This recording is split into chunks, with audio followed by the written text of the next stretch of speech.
when you've only got one senior right back and they go down clutching their leg in the last friendly before the Premier League season begins, you're allowed to show a little emotion as a manager.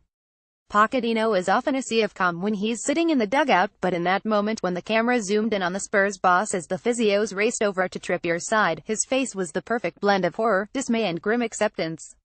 The fates would then play with him, as Trippier recovered from that knock only to twist his ankle before the first half was done. Mauricio Pochettino during the win against Juventus. Jesus Perez telling Ben Davies to sort out the defense. There was a 5-minute period in the first half when Tottenham were getting overrun slightly, with Juventus looking dangerous as they broke through on a couple of occasions. Cue Pochettino's assistant Jesus Perez surging from his seat to grab Ben Davies while he was close to the touchline to issue orders aplenty. Mauricio Pochettino and his assistant Jesus Perez. Right, Perez is the quiet sidekick to the manager's leading man, and he's not really one to shout much from the dugout, other than to call a substitute back from their warm-up because they're about to come on. So it was interesting to see him being the one dishing out plenty of instructions to the Welshman to no doubt pass out across the defensive line, and Spurs swiftly improved. Gianluigi Buffon gives the ball straight to Harry Kane. Gianluigi Buffon is human after all. The Italian goalkeeper is a legend in football, the inspiration to goalkeepers everywhere and seemingly one of the nicest guys in the game.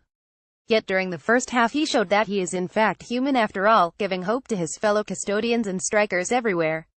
To be fair to the 39-year-old, he was not given the easiest of back passes to deal with, but his control was off and the ball bounced off of him and into Harry Kane's pass.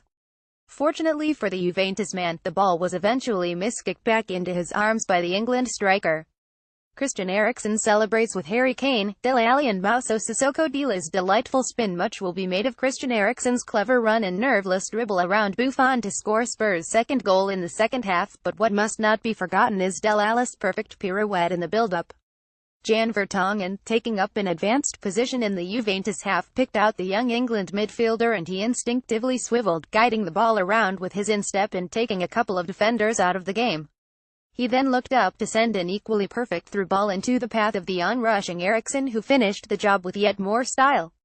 Ali had another quiet pre-season friendly on the whole, but yet again proved he's a man for the big moments. The scene moments before Spurs and Juventus walked out at Wembley, the meager crowd trying to create some atmosphere. Fair play to the 26,251 supporters that had shelled out for the overpriced pre-season friendly, because they did their best to create some kind of atmosphere in the near three-quarter empty National Stadium. At one point in the encounter, as Spurs were enjoying a spell of possession and chances, all the usual chants once heard at White Hart Lane began echoing around the cavernous ground. The players appeared to respond to it, and for just a moment all of the fans present forgot about the hideous prices they'd paid for a friendly and were just happy to watch Tottenham Hotspur again.